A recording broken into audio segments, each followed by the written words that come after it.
Starting us off at number 10 is the Rogue School. Founded in 1988, Miracle Meadows was a Christian boarding school located in West Virginia, and its sole purpose was to try and put troubled youths on the right path. It did everything but that. The Department of Health and Human Resources had been trying to shut the school down since 1994, but it took 10 more years for them to get substantiated complaints against the school's founder Susan Gale Clark and teacher Timothy Arrington. Arrington was accused of choking a student unconscious on one occasion, and on another occasion he handcuffed a bunch of students to their rooms and beat and sexually assaulted them. The regular punishment for someone who acted way out of line was to be handcuffed or duct taped naked inside a 10 by 4 foot room for weeks on end. They were only let out for 1 hour a week, and that is torture at its finest. The students would have to memorize either a few Bible verses or a whole chapter to be let out, and if they got it wrong, the quarantine would be prolonged even more. One 16-year-old student somehow made it past all the security systems and the personnel to get to his 10-year-old sister who was on another floor. He then volunteered his sister to other students for sex, and in return they would both get extra hygiene supplies and other goods. Like, how bad are the conditions at this school that these two kids have to resort to doing that just to get bare necessities? Coming in at number 9 is Mike. This one was shared by John Doe on Quora, who attended boarding school in 1992. The night in question was the first one, which meant everyone was excited as hell to find out who their roommates were. Now, no one wanted the bed by the door, but by the time John was shown to his room, that was the only one left. It was last choice because it made hit and run super easy. Hit and runs, aka when kids just come and hit you and then run out. Woohoo. Now, typically the boys weren't allowed in other people's rooms, but that night this random kid was in his room arguing with a boy called Mike. All of a sudden the guy starts punching Mike in the face while all the other guys just start cheering him on. Is that guy mentality? I don't get it. The guy managed to take Mike to the ground and then ran out of the room. Just when John thought the horror had ended, the guy came running back into the room, jumped onto John's bed, and then launched himself off the bed and landed feet first on Mike's face. The guy described the crunch sound he heard as a sound he still hasn't forgotten. Just when reading this story, I was like, oh my god, like I can hear the sound viscerally and I'm not even there. Mike obviously screamed, the boy ran out, and John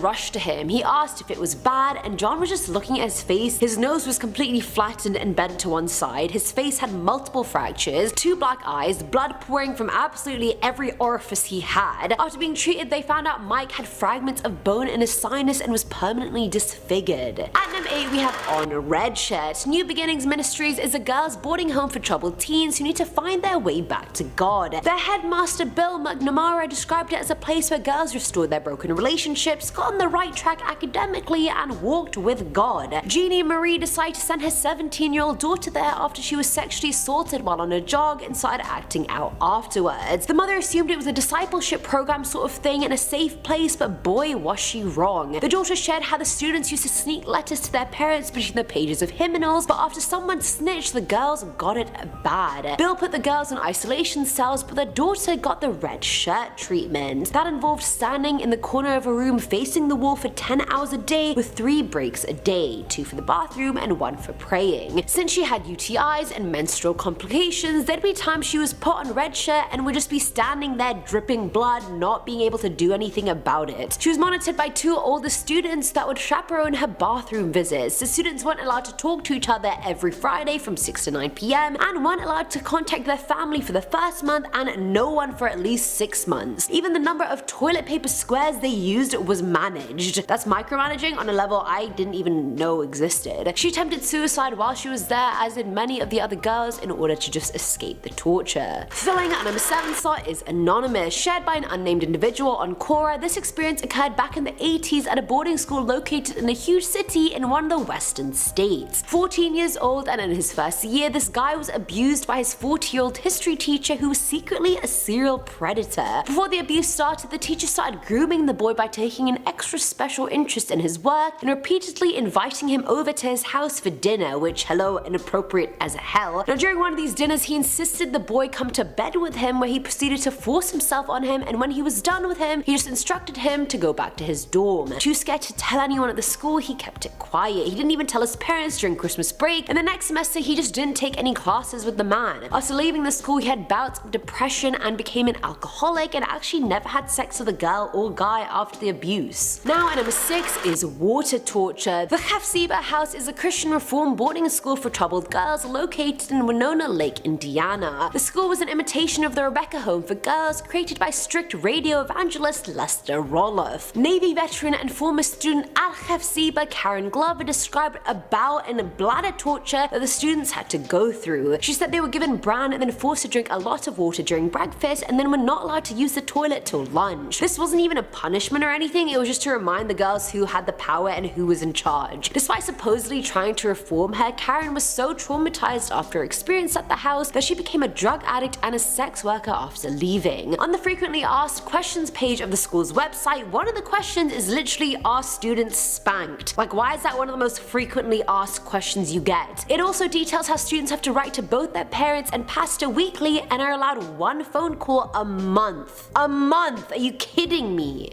Coming in at number 5 is milk. This was shared by 29-year-old Shegun who attended a boarding school in Nigeria. One afternoon, one of the senior students asked Shegun to give him milk, but he lied and said he had none. The senior then made him open his locker and found the unopened tin of milk. The guy then dragged Shegun to his dorm and brought a bunch of his friends with him. They then hung him from the ceiling and beat the living out of him with sticks and belts, all for a tin of milk that was apparently the biggest offense ever. Shegun went and reported it to the principal, and all the seniors got was a lecture and the task of cutting the grass outside. And you bet your ass once they were done with that task, they came after him again. At number 4 is hell. Wesley Lau shared his experience on Quora of attending a Chinese boarding school in Shanghai when he was in the 4th grade. Thankfully, he was only there for a year, but it wasn't all bad. They got 3 meals a day, there was an AC in every room, 4 boys per room with 2 bunk beds, showers, etc. But as fine as all that sounds, there were so many things that were equally just not okay. Firstly, yes, they got 3 meals, but they were horrendous. There were black rotting vegetables, hair or nails in your food, spoiled milk, and more. Wesley shared you literally had to pick out and dissect the plate to get the few morsels that were actually edible. The showers were just huge public drains, the hallways were filled with cockroaches, and the worst part were his roommates. I'm just gonna call them numerical values. Number 1 is roommate number 1, number 2, roommate number 2. Now, number 1 was super submissive, and the second one was very impulsive and dominating. The latter would sexually abuse the first one every single day. How twisted is that? Like, please, we have heard enough. Filling at number 3 slot is the 3rd floor. This was shared by Cass, who went to a boarding school in Aarhus, Denmark from the ages of 16 to 18. The school was extremely old and a part of it had burned down, more buildings were added, including the main one that was built in 1917. Either way, in the 60s there were boarding rooms on the 3rd floor of the main building, but after a tragic accident left 2 girls dead, the building was boarded up and a new one was built. And whenever Cass passed the building, she saw this girl dressed in white standing in the window, and it happened almost every night. It looked like there was some kind of candle burning behind her, and after pestering the teacher enough times, they took her inside the building. Sure enough, 3rd floor was empty, save a lot of bloody dust. Her friends who had been there longer than she had told her how they used to hear the sound of horses near the building at night as they were trying to sleep. Hello, newsflash, it's the 2000s, there are no horses about your campus. The scariest story though was one night when Cass woke up because she heard something loud in the hallway. She opened the door super slowly and saw this little grey 7 or 8-year-old girl with long hair wearing a dress from like the 1900s. She screamed and the girl duly disappeared. Now at number 2 is Father Abraham. This was shared by 28-year-old Emeka, who also attended a boarding school in Nigeria. To avoid being bullied, he found a school father to protect him who was a senior student. He was called Father Abraham by everyone since he had a bunch of school sons and was older than his friends. Now I'm not really sure how the whole system works in Nigeria, so I don't really know if Father Abraham or school son has a different or alternate meaning, so just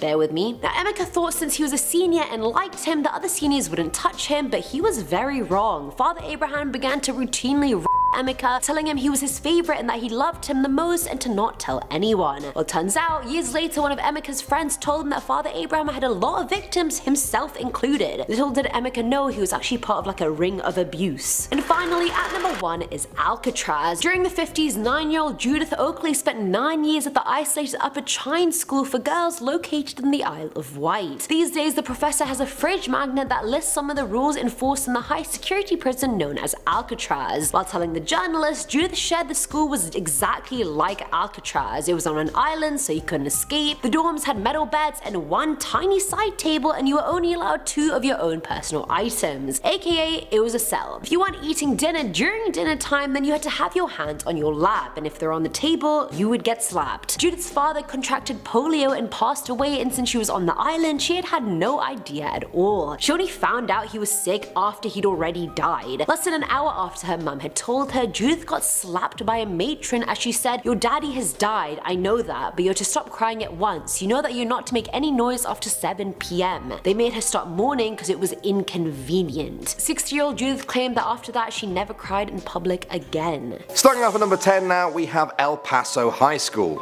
This school in Texas is over 100 years old and has more haunted stories than you can even imagine. There were stories there of hallways full of some strange mist and even goo dripping from the ceiling, which led to the discovery of hidden classrooms that nobody even knew about. Very creepy stuff, but nothing can touch this picture of the graduating class of 1985. You see that girl in the white in the middle? Yeah, well, she wasn't actually there, according to people who were at that picture. Some people say it was the ghost of a girl who jumped to her death off a balcony connected to the misty hallway. I'm gonna stop this one here before it gets any more scary. Alright, at number 9 now we have Lambertville High School. This school in New Jersey closed in 1955 and burned down in 1984. What was left was a shell of a building. In the years after, ghost hunters would explore its ruins. Inside was an eerie blackboard with a chalk drawing of children in a classroom as flames licked up around them. Every hallway looks like something out of a horror movie, and if all of this wasn't enough, there's the tale of Buckeye,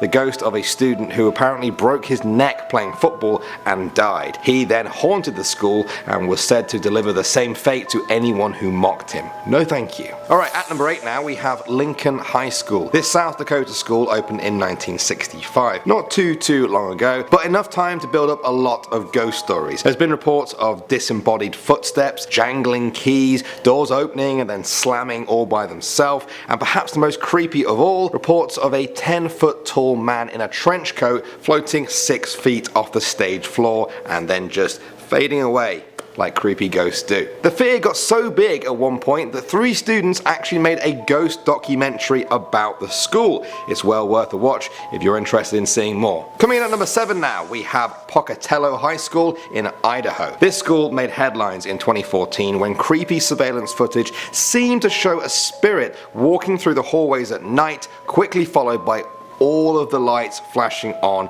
and off. Take a look for yourself, it's pretty weird stuff. Of course, as soon as this happened, people tied it to an old story that had gone around the school for years. That sometime in the 1940s, 2 girls made a suicide pact. One girl killed herself by hanging herself from her locker, but the other girl backed out. Some people say the surveillance footage is the spirit of the dead girl seeking revenge on her traitorous friend. Moving on to number 6 now, we have Cathedral High School. How do you make a school haunted? You build it on a cemetery. That's the recipe, and that's exactly what this LA school did. They built it on top of the bodies of scores of buried Catholics. Sometimes, when they renovate the school, they find tombstones, coffins, and even bones underneath. This seems far from resting in peace, and many students at the school have reported seeing and hearing the spirits of the dead. Creepy stuff. I think they should just let all the students go home. Like forever. Next up at number 5 now, we've got Lee Williams High School. In Kingman, Arizona, students have reported seeing the ghost of a man in a bowler hat at the school. He never says anything, just kind of walks the hallways wearing a long, creepy coat. Scary. But what's creepier than that, you might ask? How about a little girl? Yes, the ghost of a little girl has also been heard at the school at night, calling out that she just wants to go out and play. Ugh. The thing about creepy ghost girls is that they'd have a lot more friends if they didn't call out creepy things like, please come out and play. No, I don't want to. Alright, coming in at number 4 now, we have Urbana High School. This school in Illinois has had ghost stories attached to it for many years. There are stories online of students being too scared to climb up to the towers at the top of the building. Apparently, they used to be classrooms, but now they are just the stuff of legend. Why? Well, the stories that have been passed down include a ghost haunting there who used to be a female teacher at the school. Now, she was said to be in love with one of the male students, but because they couldn't be together, she hung herself. Well, they say ghosts exist because of unfinished business here on Earth, and I think that one sounds about right. Next up at number 3 now, we have Stacklands Retreat House. This school in the UK was built in the 1940s and was closed in 2005. Once you see the pictures, I'm sure you'll understand why. Apparently, it was being haunted by the ghosts of priests who were sacrificed there nearly 80 years ago after the owner turned to Satanism. In 2016, ghost hunters went in and claimed to have recorded the voice of a disembodied woman saying that devil worshipping had happened there. Sometimes schools get so boring, people turn to devil worshipping. Moving on to number 2 now, we have Bristol, Tennessee High School. Some of the hauntings we've talked about in this video have been a little bit vague, but the attendees of this school are crystal clear about who haunts their corridors. 3 ghosts. Agnes, whose footsteps echo around the hallways, and then there's a phantom train that might have killed her, and a former athletic student who was run down and killed by a car on his walk home from a game. Personally, I'm not really scared by the thought of a phantom train, just the little girl and also old people ghosts. I'd be fine with a ghost train. Be fun. And finally, number 1 now, we have Topeka High School. If this looks like a church to you, well, that's kind of fitting because it's built on top of an old graveyard. The city of Topeka grew quickly at the end of the 20th century, and there wasn't really enough room for the new high school, so they built it right on top of a local graveyard. Now, unlike the school we talked about earlier in this video, they had the foresight to fully excavate the graveyard before building the school there. Now, this may have been smart from a building standpoint, but maybe not a spiritual one. Students have reported many apparitions throughout the years, and unlike a lot of other ghosts we've talked about, these ones apparently talk to each other. No. Whole entire conversations have been heard between the apparitions and whatever thing they're talking to. Some people wonder if this is an echo from the past, or are they plotting revenge? Alright, coming in at number 10, my personal favourite, we have the actress of Anchorage. I am always here for a theatre ghost, as discussed. Like, I really am. An Alaskan theatre ghost? Like, mate, sign me up, that sounds spooky and cold and spooky again. It seems that West High School in Anchorage is the known home of a lady in white, an apparition that haunts the theatre auditorium and backstage spaces. The ghost has been known to run down corridors screaming too, which is just classic drama queen. It seems that those who have had a good look at her say that her white dress appears to be some kind of costume. It is said that she shows up in the audience during productions, occasionally causing lights to flicker. Honestly, take this from a drama geek, your theatre ain't nothing without a theatre ghost, so really you should thank her. Coming into number 9, we have Arizona's Lee Williams High School. I like Arizona, I went there a couple of years ago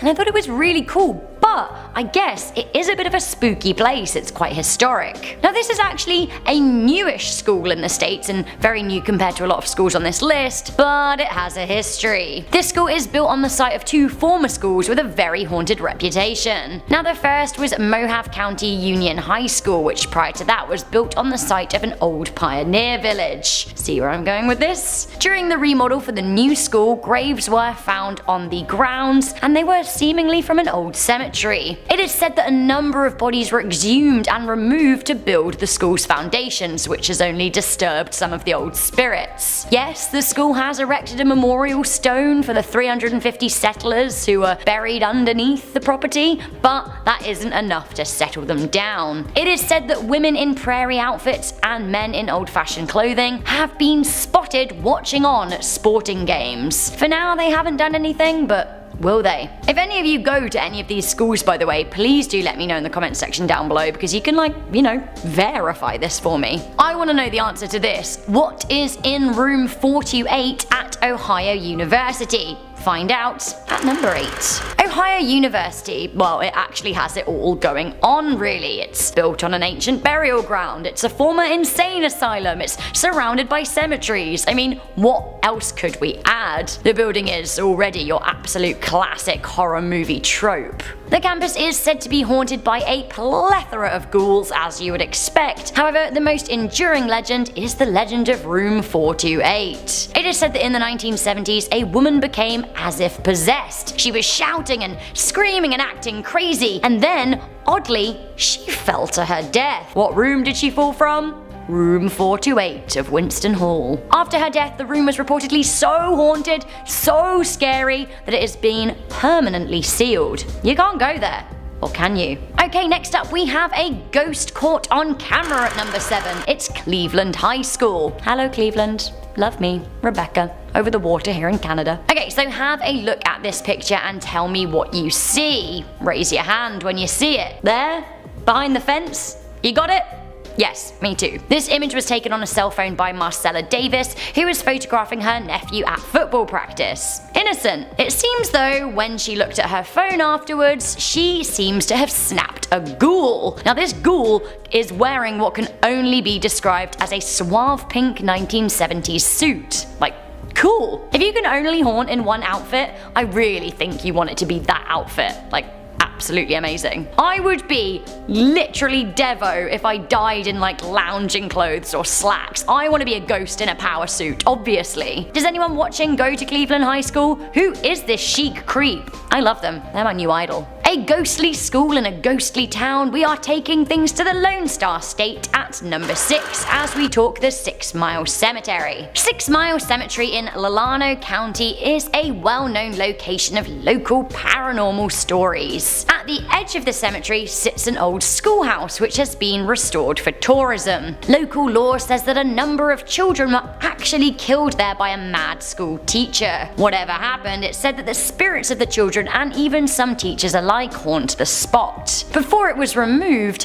it was said that writing your name 3 times on the original school blackboard would mean that you would be haunted or meet an untimely demise. Who would do that though? Like, why? Why? As a result of so many people breaking in, authorities removed the blackboard, so you can't even curse yourself, which I think is a good thing. Coming into number 5, we have the Seattle Central College. Seattle Central College is the new name for the school that was previously Burnley Professional School of Art. The college is said to be haunted by the spirit of an 18-year-old student who died falling down the rear steps in 1913. Some believe that he was pushed after a fight at a basketball game. Others believe that he actually ended his life by jumping from a window near the steps. The ghost is said to manifest by opening doors when he's feeling helpful and shoving people on the steps when he's not feeling helpful. Others report disembodied footsteps or phones on the campuses dialing without cause. Now, this is how I know that he's a student. Allegedly, errant cups of coffee are poured by phantom hands. Gotta get you that caffeine when you're studying.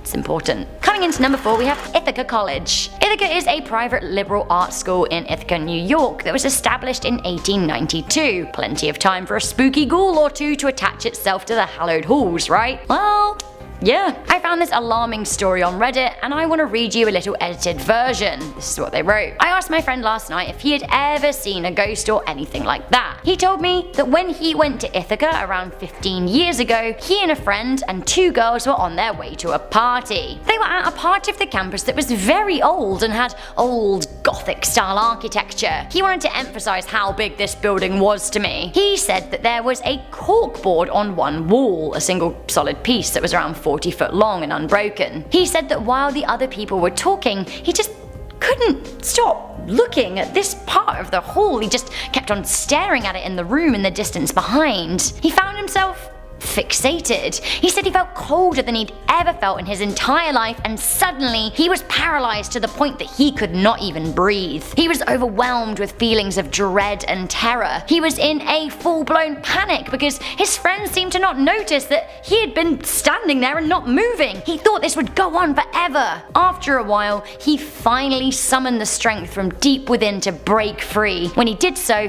he regained his movement and bumped into his friend, and to his surprise, he found that by hitting his friend, he snapped him out of a similar paralyzed state. The pair said that they ran away as fast as they could, and when other people that they were with caught up with them to ask, you okay? They said that actually they'd been there staring at the corner of the room for about 20 minutes, and then from their perspective, they'd been staring for 20 minutes and then they just ran away. They thought that just 1 minute had elapsed though. Now, later the friend discovered a nearby cliff which is apparently famous for a lot of suicides. The giant corkboard that they were staring at the end of the room was covered with flyers and articles about missing persons and student obituaries. He said that the media doesn't report on the bizarrely high number of suicides and paranormal reportings at Ithaca because it's such a prestigious high-status school. The kids of all the rich people and the investors and donors just don't want the negative press. Anyone here go to Ithaca? Can you confirm? Can you deny? Let me know. Coming into number 3, we have Preston School of Industry. Also known as Preston Castle, the Preston School of Industry was a long-held reform school for boys in Ione, California, in Amador County. Anyone know what a reform school is? I'll tell you. Basically, it's a kind of a juvenile prison for bad kids to learn how to behave. Now, this one was opened in 1894 and reformed a fair few boys in its time. It actually seems that dozens of boys lost their life here too, either from disease or violence. Some were shot dead if they tried to escape. escape. Now the facility closed in 2010, but there are still residents. Undead residents. The building is now both spooky and abandoned, and those who have looked around the grounds have heard slamming sounds, voices, falling objects. Some people have actually felt ghosts push and shove them, and seen apparitions. Coming into number 2, we have Pocatello High School in Idaho. This school actually appeared recently in the TV show Ghost Hunters and has since been making headlines. It seems that shrewd entrepreneurs are selling "We have spirits, yes we do" t-shirts for $10 at Pokey High School. Good, I'd buy one. It's pretty cool, right? It's rumored that a boy drowned in the swimming pool at the school years and years and years ago. They don't even have a swimming pool anymore. The high school principal had this to say on Ghost Hunters. That night, I get a call every time the alarm system goes off. So I get here and there are lots of police cars here. And they said, well, when we got here, the lights were going crazy. We walked through the building, swept the building, found nobody, locked everything up and went home. Beyond that, a ghost was caught on the school's CCTV camera. Have a look.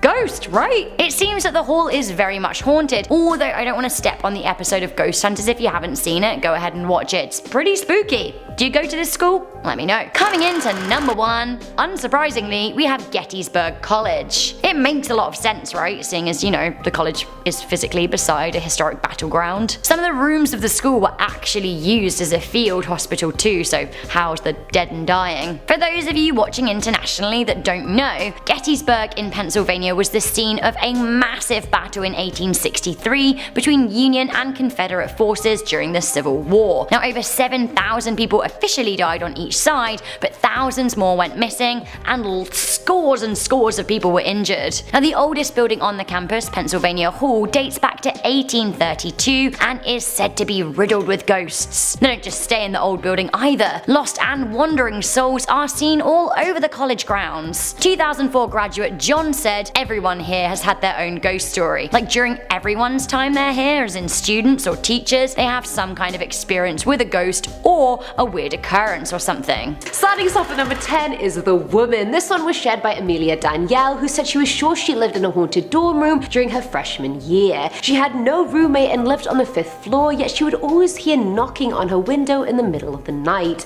And I can tell you it wasn't Romeo throwing stones. No, it was Chad from Delta Epsilon trying to smash. Anyway, one night she was doing some homework when the lights in her room just went out. She went out into the hall to see that the lights were fine over there, so confused she just went back into her room. In there she saw a woman with no face just sitting on her bed. Her clothes were torn, she was covered in blood, and naturally Amelia screamed. She ran to her door to open it, but it wouldn't open, and then 3 people ran to her room to open it from the other side to see if she was okay. As soon as the door opened, the lights came back on in her room and the woman was gone. Amelia moved out the next week, and I don't blame the girl. She moved in the frat house with Chad. Coming in at number 9 is The Grabbing. This one was shared by Redditor Abby M4, who said during her freshman year she lived in the oldest residence hall on her campus. Now I didn't live in the oldest one on my campus, but I did live in the warmest building on campus, which is great for Canada. So Abby's residence used to be a hospital for people suffering from influenza, and a lot of people had died there as well. The morgue was located in the basement of the residence, and when there is death, there are ghosts. The morgue was located in the basement of the residence, and where there is death, there are ghosts, people. That's like rule number 1. One night the user was trying to sleep when she heard her door open and close by itself despite not having a roommate and having locked the door before she slept. She tried to convince herself she was just imagining things, but seconds later something grabbed her leg. Her eyes flew open and she saw this dark thing floating by her feet, and it dead looked like the top half of a body. She quickly turned the lamp on, and obviously by the time she did, that thing was gone. No. At number 8 we have 5 a.m. So this one was shared by Epicurus1205 on Reddit, and she shared that she went to a boarding school and shared a dorm with one of her close friends. One day she woke up in bed at around 5 a.m. to find her roommate getting ready for school. She was already in her uniform and all, because boarding schools usually have uniforms. Even I had an uniform and I didn't go to boarding school. Either way, the user asked her roommate if she could borrow one of her uniforms, and she nodded and showed her where it was in her closet. She said thank you, and the roommate smiled, waved and left, and the user then went back to sleep for another 30 minutes, because you know we have to get all the minutes we can get. Even those 2 minutes count. In the morning, whew, always count. Either way, when she finally did wake up on the top bunk, she got down to get ready and looked over and saw her roommate fast asleep in the bunk below her. She'd never woken up, she was never in her uniform, so if that was her roommate in bed, who the hell was in her room at 5 AM? The ghost of students past? Come on. Filling our number 7 slot is the accidental fire, and this one was shared by Deanna, who's going to graduate from the College of Charleston this year. Congratulations, B, you're killing it. Stayed in school, paid off, you graduated. Either way, she said that the dorm she lived in during her freshman year was actually built on the ruins of an orphanage that had burned down in an accidental fire decades prior. 4 kids died during the fire, and students past and present have shared that they haunt the halls of Berry Residence Hall. And it was evident there were always false alarms being rung. Deanna would hear the sound of rolling marbles on the floor and kids laughing. But the scariest thing she heard was someone walking above her in what sounded like high heels. And that's really not that scary or weird if you think about it, but she lived on the 6th floor and there was no floor above her. Make it make sense to me. Now at number 6 is The Voice. So this one was shared on Reddit by Amanda F42, and she said that when she moved into her dorm during freshman year, she had a bunch of rumors that her room was haunted but didn't think anything of it. Nothing had happened for her to think so, and she just thought it was fear mongering for a freshman. But one morning she was sitting in bed in no mood to go to class at all, and so just talking to herself out loud, she said, "I think I deserve to stay in bed today." Don't we all? Don't we all? And in clear HD quality, as if the voice was right next to her, she heard a male voice say, "Just stay." And keep in mind, she was on an all-girls floor, and she ran out of the room to check the hallway, no one there. Checked outside the window, no one there. Safe to say, she did not stay in that room much longer. Honestly, if you're gonna get haunted by a ghost, I'd rather a ghost like that that's like, take a self-care day, don't go to class, stay at home. Actually no, because then I would listen to that ghost way too much and then end up just never going to class. And then that just becomes a vicious cycle, you know? One day you miss class, and then it's like, okay fine, I'll miss tomorrow. That happened to me for a week and I was like, aim and get it together. Coming in at number 5 is Moaning Myrtle, and Harry Potter fans will soon see why I named this one what I did. This one was shared by Mackenzie, who graduated from the University of Rhode Island back in 2018. She shared that years before she was a freshman, another freshman student had hung herself in the top floor bathroom, and so students that came after her always felt her presence in that bathroom. Every time any girl went in there, they felt this immense presence just watching them, and at times she'd just turn the lights off and start talking to them and then appear in the mirror right next to them, and then obviously by the time the lights came back on, she had disappeared. And if you haven't seen Harry Potter, Moaning Myrtle was the ghost of a girl called Myrtle who was killed by the basilisk in the bathroom, and so her ghost is always just in there bothering people. Gotta love Moaning Myrtle. She's annoying, but we love her. She's that one kid, you know? It's like, I want to hate you, but I can't. At number 4 is The Trash Lid. This one comes from Redditor 045, who said his dorm was right next to the campus theatre. As someone who did drama in uni, I was literally always at the campus theatre. That's where you'd find me.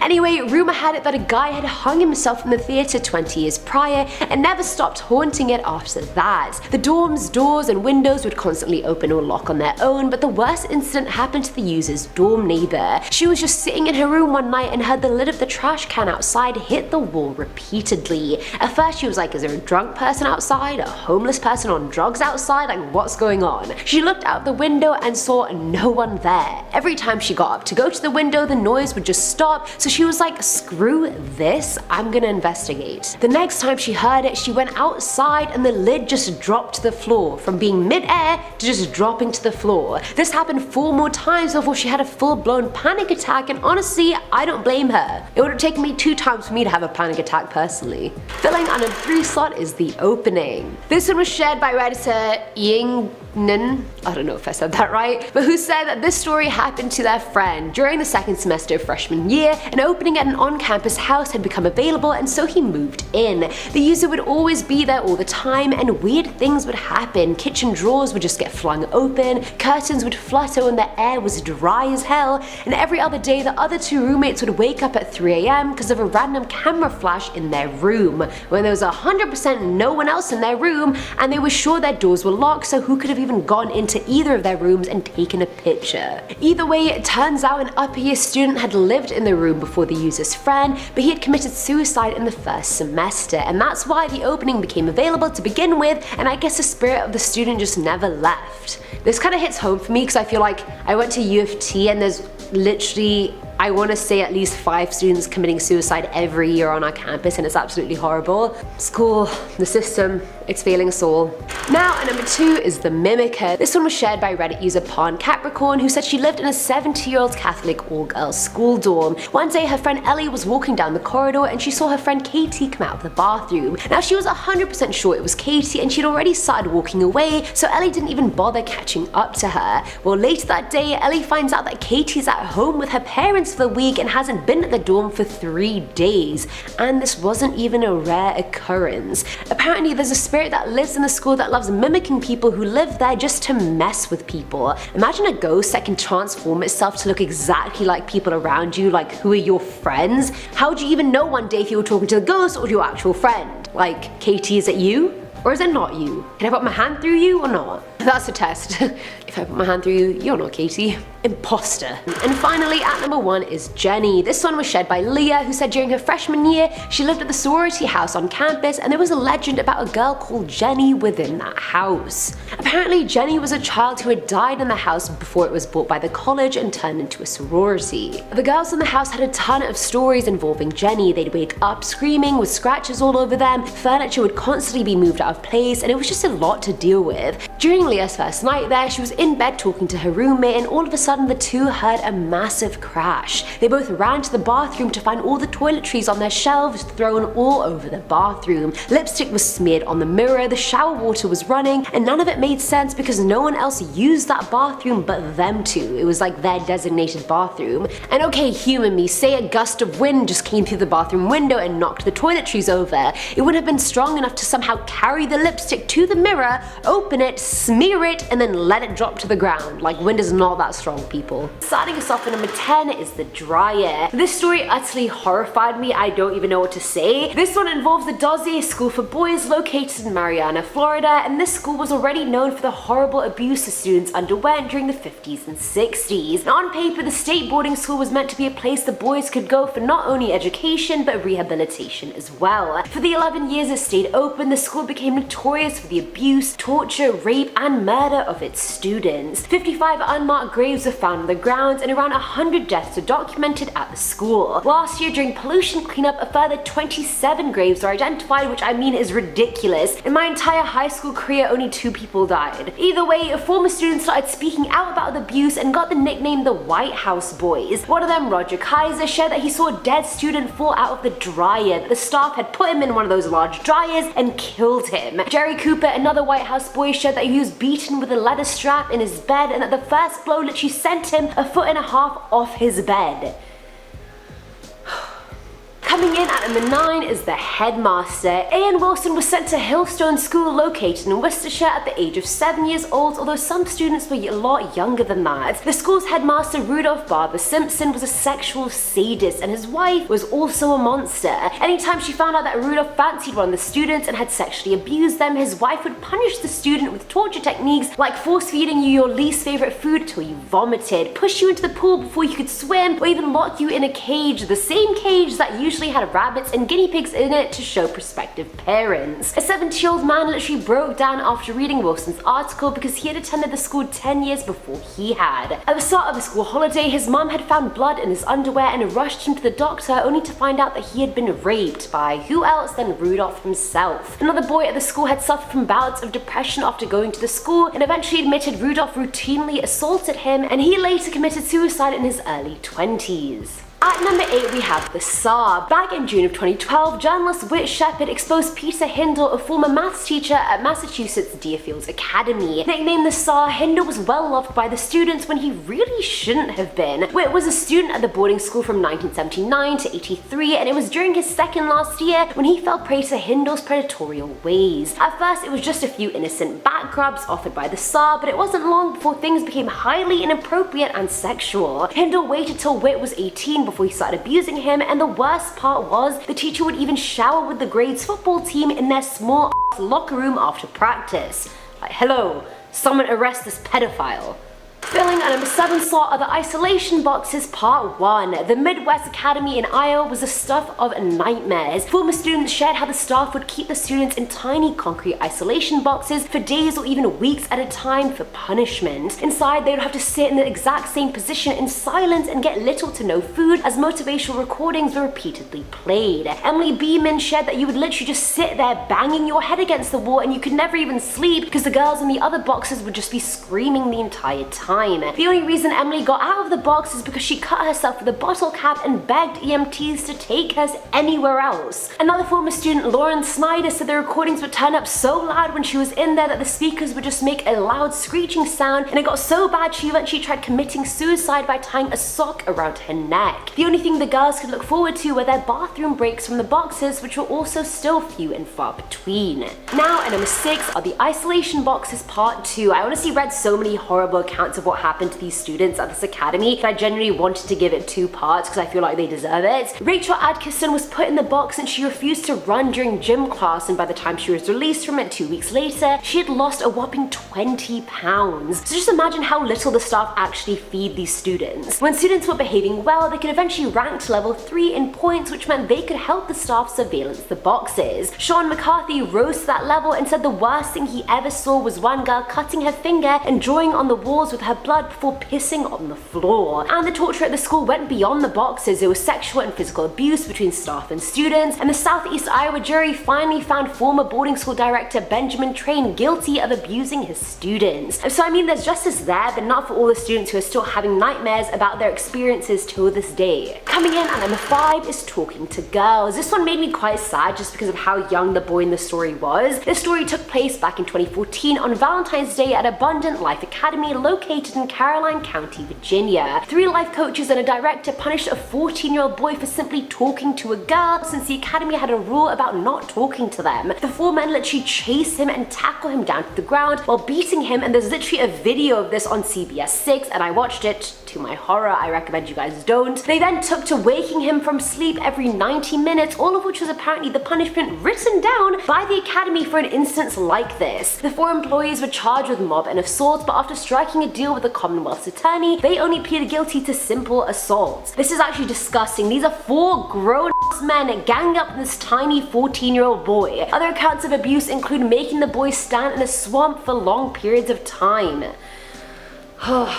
At number 4 is branding. Now everyone knows boarding schools are strict, but I don't think any school is stricter than a military boarding school. The one in question is St. John's Military School located in Salina, Kansas. In order to discipline their students, one prevailing tradition proved lethal, and that was to let senior students be in control of disciplining the fresh recruits. Which, hello, have we learned nothing from the Stanford prison experiment? If you give people authority and power over others, they will abuse it. For example, in 2012, 11 students from the school came forward about abuse and hazings they had suffered at the school. One claimed he was pinned down and branded on his belly with an insignia pin, which is absolutely awful. Jesse McTagon dreamed of being an army officer his whole life, so imagine the horror he and his parents suffered when after only 2 weeks of being at St. John's he had to be rushed to the hospital. He'd been so badly beaten and abused by senior students that both his legs had been broken. Filling at number 3 slot is Madam Koi Koi. In the late 1970s, there was a very beautiful, stylish teacher that worked at a secondary boarding school in Calabar, Nigeria. Legend has it she used to wear heels every single day, which kind of made a koi-like sound, so that's where the name originated. As beautiful as she was on the outside, Madam Koi Koi was as hideous on the inside. She was known for physically abusing the hell out of her students any chance she got. She reveled in it. Eventually, her students got sick of management not doing anything about her and took matters into their own hands. One night as she left school, a group of students cornered her, gagged her, and then beat the hell out of her. They didn't mean to kill her, but they accidentally had, and so panicking, they just threw her body over the back fence. The students assumed people would think armed robbers did the deed, but they'd be wrong. Slowly but surely, the students involved started disappearing one by one. The only one that survived was the one that beat her with her own shoes, because he was the only person who told people what they had actually done, and how he heard the sound of her heels around his hostel every single night. One night, after being terrorized by the sound for too long, he went to find the source, but he never returned. His body was found beaten to death the next day.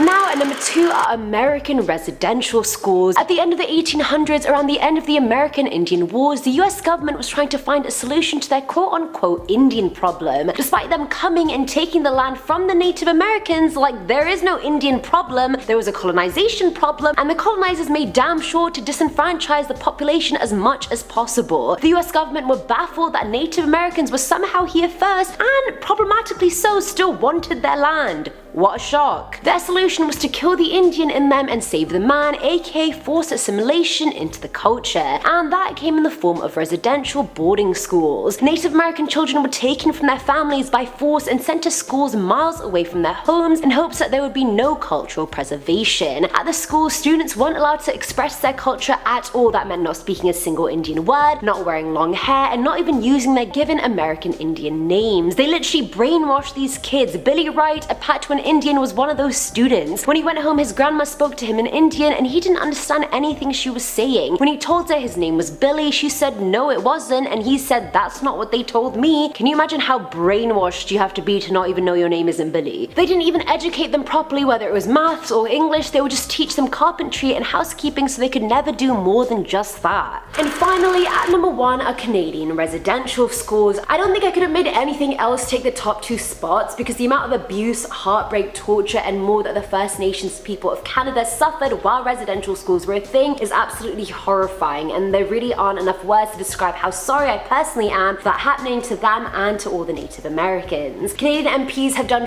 all to make up for any of the abuses these people have faced at the hands of the people in power who were meant to protect them as well, which is shocking. Either way, following on from the US, Canada tackled their Indian problem the same way by kidnapping Aboriginal kids and literally imprisoning them in residential schools. For hundreds of years, these kids were treated like absolute shite, sexually and physically abused, and even used in medical experiments, may it be exposure to disease, skin grafting, electroshock therapy, and more. Amnesty International shared that police and government officials would rent out residential school kids to pedophile rings. Around 50,000 kids died, and most of these schools have tons and tons of unmarked graves for students and even their kids born from being raped by church officials. Most people are actually even sterilized to stop them populating further. At number 10, we have schools out. Yeah, school's out, baby. That means kids aren't gonna be in school, but that means parents are gonna have to watch their little dudes all day, and you might have to start homeschooling them. Can't there be a kid quarantine place that you can just send them so they can run around all day and burn out their energy and some quarantine teacher teaches them or something? Well, unfortunately, that is not a thing. If you got a kid, then you are at home right now, and it is for a good reason. For one, schools are places where millions of people are gathering, and when you're counting all the schools in total. Perfect place for the virus to spread, and kids don't show any symptoms, so the virus can jump from kid to kid to kid and no one would have any idea. The virus could work its way right into your home and you wouldn't know at all. Another reason why schools are closed is because at the end of the day we are dealing with kids. We cannot trust them to not get infected and follow proper procedures to stay safe. At the end of the day, kids don't understand the severity of the situation, and in my opinion most kids are kind of gross. Spend 5 minutes with any kid, you'll have a stream of snot on your back within 2 seconds. Like they're just literally like, ugh, and they put snot on you and there's goo coming out of them constantly. Number 9, we have no travel. I hope you like where you're living because you're not going to be taking a flight anywhere. You are going to be stuck within the confines of your own home. International travel has been shut down for some states. This excludes people coming from other countries that are coming back to America. If you're coming home, that is still allowed. Just be prepared to get your body tested and your body temperature taken when you land. I hope you weren't like me and you had a big trip to Europe planned and now it's all in the toilet. But on the bright side, I think tickets will be super cheap for a few months after the corona thing dies because people will be too afraid to travel, and I can take the risk because I want to go see some beautiful places. But you better start digging into that Netflix backlog and get a Steam account because there is going to be nothing going on for a little while and you don't want to kill yourself with boredom from being locked up. Really, there is no better time than now to be shut inside. We have everything we ever wanted at the click of a mouse. At number 8, we have borders are closed. This is kind of similar to the last point, but it's more specific. Borders being closed between America and Canada is kind of scary. Up until 9/11, Canadians and Americans could cross the border without a passport. Even after that, we always had a really relaxed relationship with each other. We're old-time pals and we love to hang out. You guys have New York, Mardi Gras, and a ton of amazing parties. We got legal cannabis, a drinking age that is only 19, and free healthcare. But with the corona kicking off, we are not allowed to hang out anymore. That's how you know know things are getting serious. There might even be a closure between the Mexican and American borders. Countries are straight up going into lockdown. You can't go anywhere. And number 7, we have retailers are closed. Did you blow out the crotch on your last good pair of pants? Did you really need to get new jeans because all your other ones are destroyed, but you waited until the last minute? I don't know, no one is open. Well, it looks like you're going to be wearing those crotchless pants for at least a few more months. I mean, you really have nowhere to go, so you don't really need pants for anything. The whole time you're inside, you can be pantsless. Time to wear basketball shorts all the time. That's all you got. Basketball shorts are so comfy. You can be an insane person and try to buy pants off of Amazon, but that's riskier than making out with a bunch of strangers right now. Pants are a very specific thing. They need to be tried on before purchase. You cannot hope that getting pants off the internet will fit you right. You need to go into a change room and try the pants on. It's the only way. And number 6, we have restaurants are closed. So by this point in the list, you can understand that basically everything is going to be closed. In fact, the lockdown is all non-essential businesses getting closed. That means all the places that we just mentioned are closed. That means restaurants are closed, and cannabis dispensaries, they stay open. It's not the end of the world yet, guys. There is still a glimmer of light. But this is scary because people are talking about if this doesn't go away, restaurants might disappear forever. The whole idea of sitting around with people and having food at the same table, being within breathing distance of someone for an extended period of time, will become taboo. Now, I don't think it's going to become that extreme. I think as soon as we're allowed to go outside, every place you can sit that isn't your home is going to be rammed with people. The Corona after party is going to be bigger than New Year's. Just wait and see. At number 5, we have the gym is closed. I'm sorry, come again? The gym is closed? But 2020 was the year. It was the year I was finally gonna get my act together, hit the gym consistently, eat right, and then get so hot, become one of the hotter people, so people could come up to me and be like, Jay, are you hotter than usual? And I'd be like, oh yeah, thanks for noticing, I decided to be a little hotter right now. But now all that is ruined. Well, not ruined, you can still get some workout gear and work out at home, you just need a chin-up bar and some bands, then you got yourself a home gym. But for all the times this could happen, right now, in March, this is when you gotta be hitting weights hard, losing that winter bulk and coming out with a strong summer beach body. There is a silver lining to this though. Less people can go to the gym, so less people are going to be hot, so the bar for hotness is going to be lowered, and for maybe one summer, all of us get to be hot. Huh? That's not a bad idea. At number 4, we have social distancing. We have heard a lot about this. We're all used to giving our homies goodnight kisses, and now you can't even do that. Can't even blow them a nice little kiss like that. No, because Corona's airborne. You gotta send all your homies goodnight kisses through a video call, and that just really takes all the love away. But in all seriousness, you can't get too close to people right now. It doesn't mean you can't go see people, but if you go to meet up with them, you gotta be standing at least 6 feet apart, and it's better if you're outside. No house parties, no big events. If you have a birthday right now, that's a huge bummer. Could you imagine being stuck at home? None of your friends can come see you. You can't even go to your favorite restaurant on your own birthday? I know for some people that actually sounds like a dream. Actually, the best part about having your birthday now is you can't get ambushed by a bunch of strangers singing happy birthday to you in a public space. At number 3, we have no more fun. Well, not exactly. You can still have fun, but just not in groups. If you have concert tickets, then you can use them as kindling when the world falls apart because you're gonna need to light a fire. If you had a big party planned and you wanted to get all your friends together for a night of debauchery, nope, that's not gonna happen. Do you want to visit your friend? Well, that's not really allowed either. You're really only supposed to go from your home to essential things like groceries, and then to work if that's still happening. Were you and your special friend supposed to go on a 3rd date, and you both really liked each other, and you knew the next date was gonna be passionate night of body rubbing?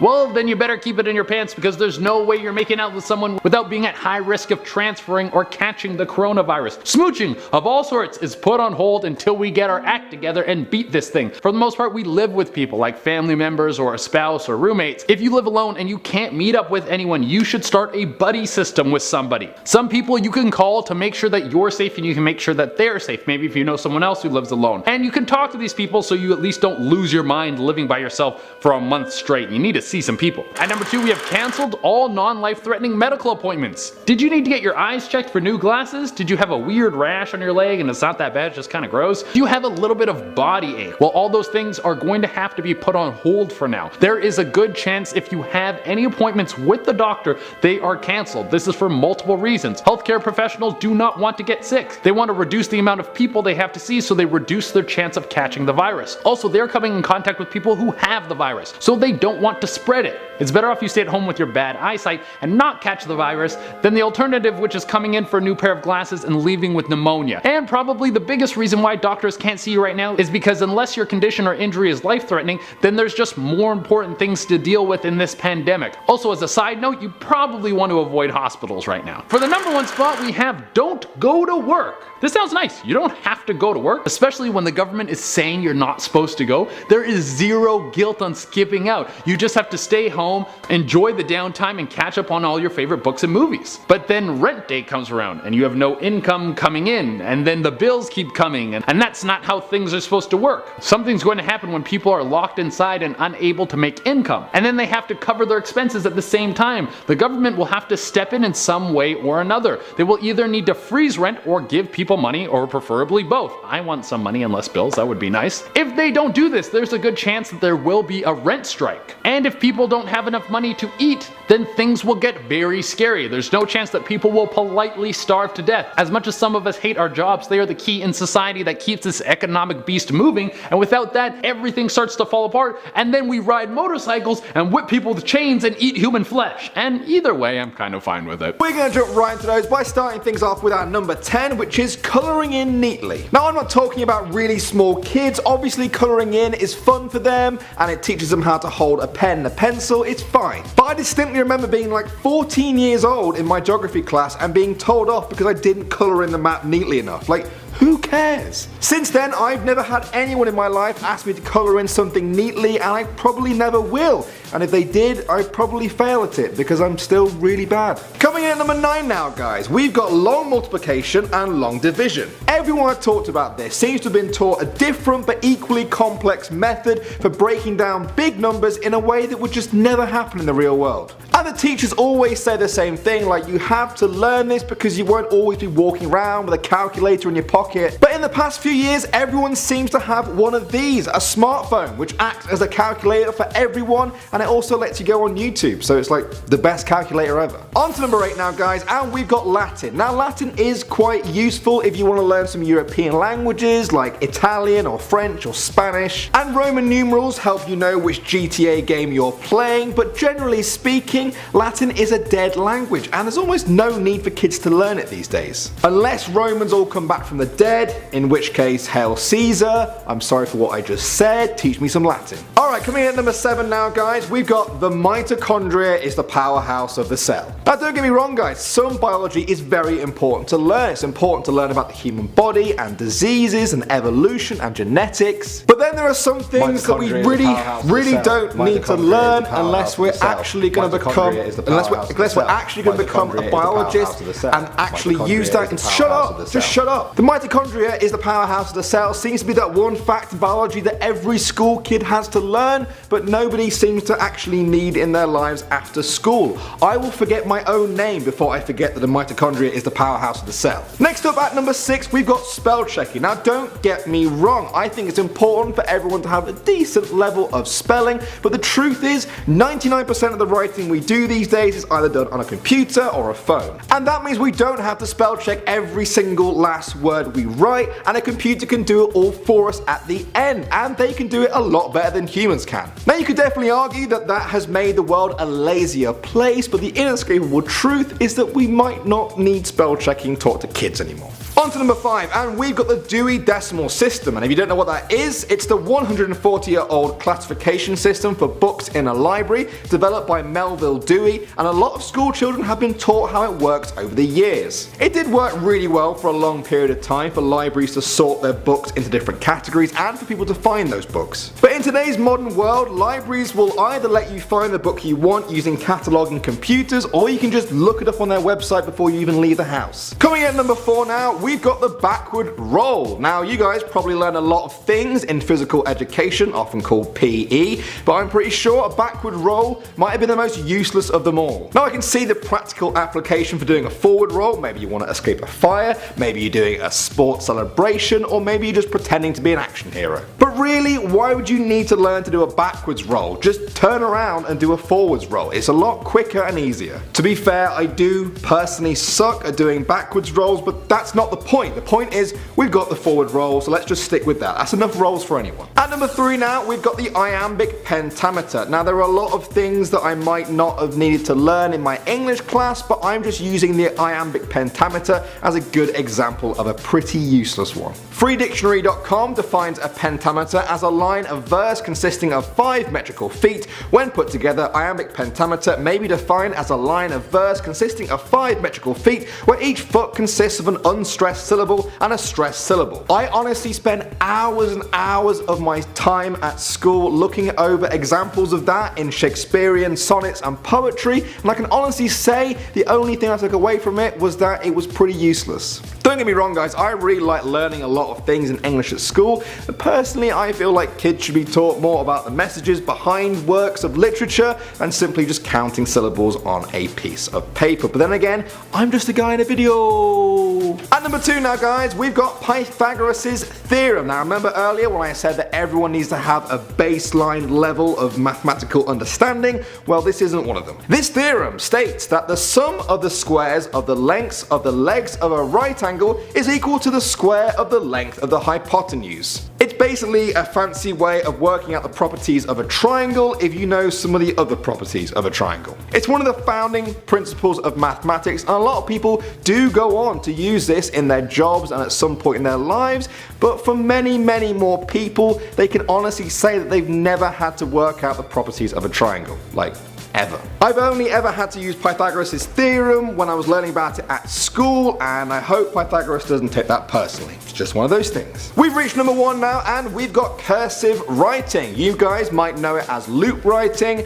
joined up writing, or fancy writing, but whatever you call it, there doesn't seem to be much of a reason to use it outside of school. I spent so much time at school practicing that loop on my Y's and my G's, making them look nice and fancy, and learning how to keep it all neatly in one little line. And then when I left school, I pretty much only used computers to write anything longer than a page, and if I ever did write on paper, people didn't seem to care if it looked like it was written by a Victorian. It might look nice, but just like a self-stirring mug, you don't always need things that look nice. Actually, I do kind of want that. Coming in at number 10, teachers have favourites and least favourites. And guys, it does affect the way that you're going to be treated. Obviously, I mean, come on, it's pretty clear. Just how kids have favourite teachers and least favourite teachers, and just how in life we have favourite and least favourite people, teachers will pick their favourites. Teachers are more likely to help students who are polite to them. They're more likely to grade up their papers if they're borderline, and of course they're more likely to cut these students some slack. Their least favourites, however, are likely to be students who are rude or arrogant, and guess who are going to be downgraded if they're borderline. Even if teachers are supposed to treat their students equally,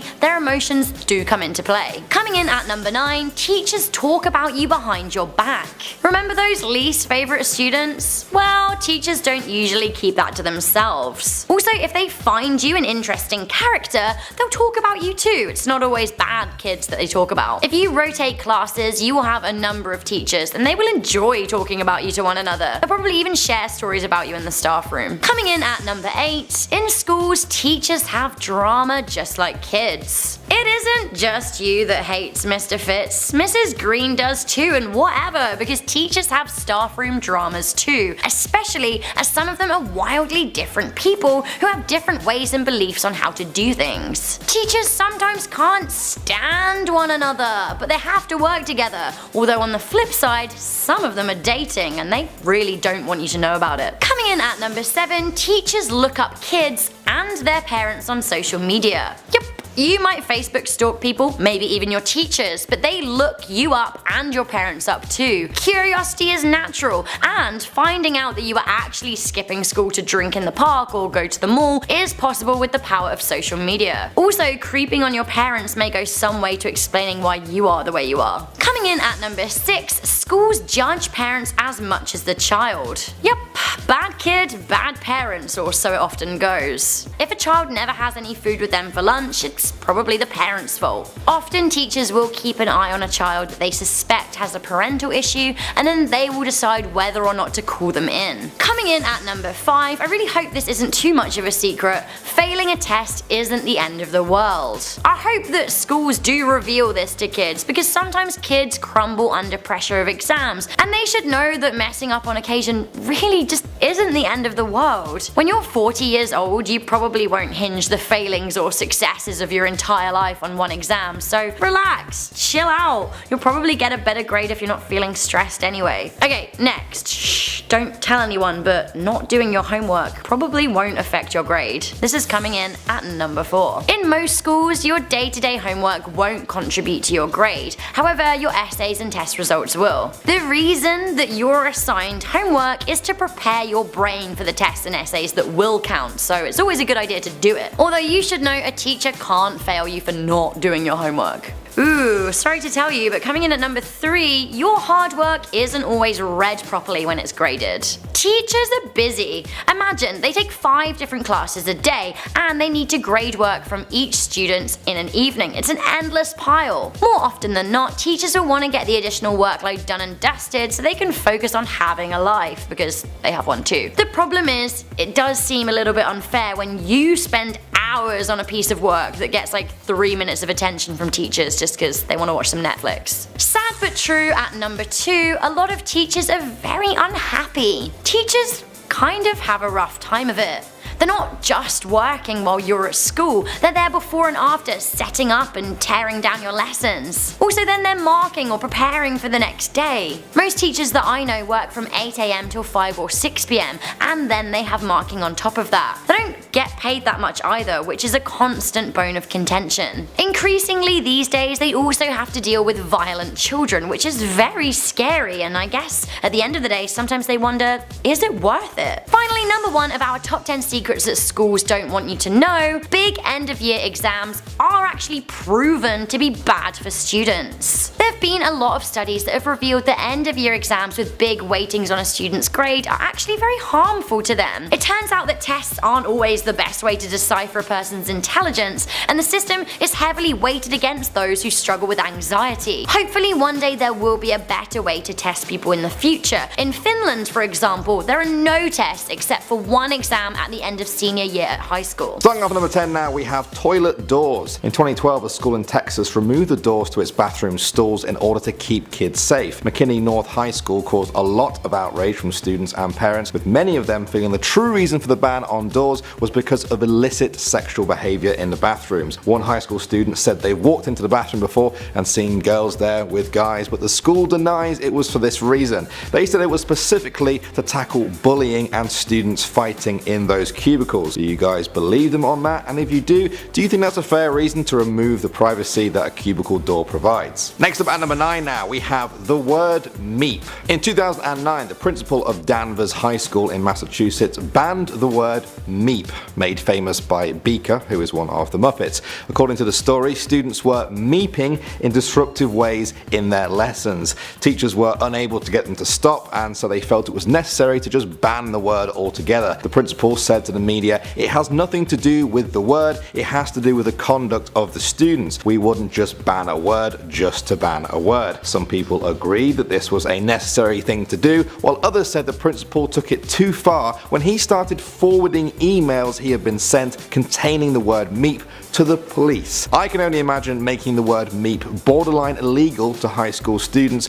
probably had the opposite of the desired effect. Next up at number 8 now, we have skinny jeans. In 2009, Kimbrough Middle School in Texas announced they would be cracking down on what was a new trend at the time, wearing skinny jeans. Seth Chamley was a student who turned up to school wearing skinny jeans one day. The teachers gave him a very simple choice: go home or wear something provided by the school instead. He went home and his parents ended up keeping him there, deciding instead to homeschool him. The school said the jeans were too tight and that it was disruptive when he sat down. I mean, this one is kind of funny, but in the years since then, more and more schools around the world have done similar things. Do you think it's it's fair to enforce certain dress codes, or are schools always behind the times when it comes to clothes? Next up at number 7 now, we have being on social media. Now for this one, you guys may think I'm referring to a student being on social media at school. No, I mean they were banned from simply having an account at all. This story comes from Pope John the 23rd Regional High School in New Jersey.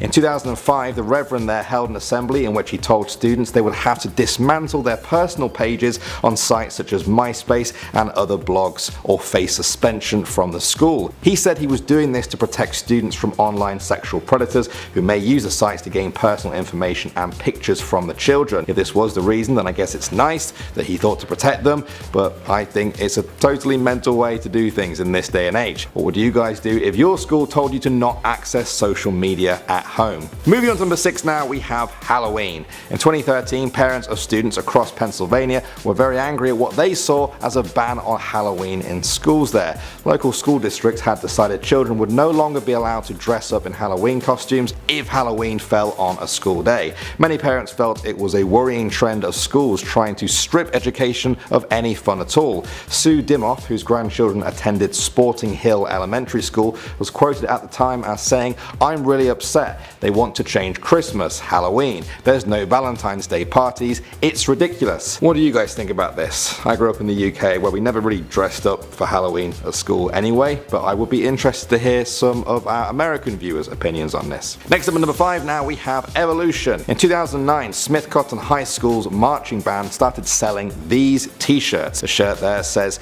Tiger Pride Marching Band Brass Evolutions 2009, and we've got the famous image known as the Ascent of Man, where each of them is holding a different brass instrument. Well, some religious parents didn't like that and complained that the mention of evolution offended them. The school seemed to agree with them and ended up buying every single shirt for $700 just to keep them out of the school. This caused a lot of outrage because many people felt this was silencing established science and had nothing to do with religious sensitivity. Moving on to number 4 now, we have Flamin' Hot Cheetos. In 2012, several schools in California, New Mexico and Illinois banned Flamin' Hot Cheetos and began confiscating them on site. The schools were trying to combat what they saw as a worrying trend when it came to student obsession with this snack. One senior was quoted as saying, 8 out of 10 kids bring them to school. I used to be one of them. I ate them every day, even for breakfast, and I got really big. There were days when if my mother didn't buy them for me, I would get so mad. It took me 3 months to quit. Do you guys think this is a positive step for the schools to make regarding their students' health, or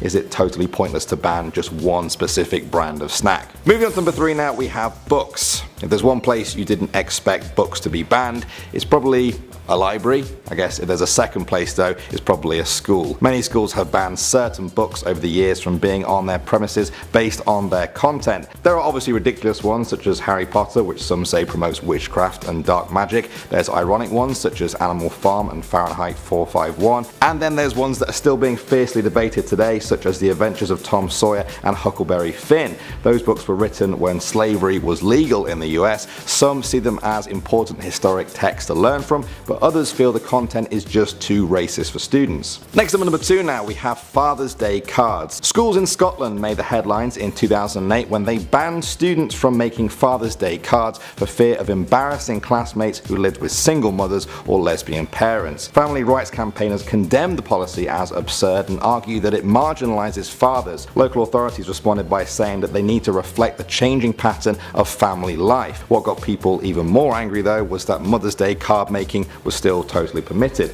leading many to question the potential double standards. And finally, number 1 now, we have cartwheels and handstands. A school in Western Australia got a lot of flack for banning its students from doing cartwheels and handstands because they were too dangerous. Bunbury Primary School say that at least 2 students every single day were coming to their offices with injuries to their wrists. School principal Shane Doherty said, "This is not about stopping kids from taking risks and having fun, but attempting things like flips or handstands on sloping grassed areas without learning how to do it properly is never a good idea. Do you think that's fair because children do sometimes hurt themselves, or is this way too over the top? Coming in at number 10, a lot of schools give kids poisonous water. A lot of school buildings are old, we know that. Up until the 90s, we really didn't know how damaging lead as a building material was, and a lot of schools have lead pipes or lead paint, which is not okay. Drinking lead water is poisonous. Now, where I live in Ontario, for example, it is supposed to be one of the best areas for education in North America, yet 640 schools and daycare centers failed their lead tests. This means that the drinking water is not safe for kids. Now, in the USA, 350 schools failed the lead test, but that is only roughly 10% of the schools actually regulated by the Safe Drinking Water Act, so hundreds if not thousands of more are probably pumping out unsafe drinking water to kids. Taking it in another direction, old school buildings may come with more than just lead in the water. At number 9, some schools are haunted. I mean, this totally depends on whether or not you believe in a good old ghoul, but with old schools comes a lot of history. Most schools will have seen a tragedy over their years, but they likely won't advertise it for fear of scaring or distracting the children. There are so many school ghost stories to talk about, but check out this footage from one of the oldest schools in Cork Island.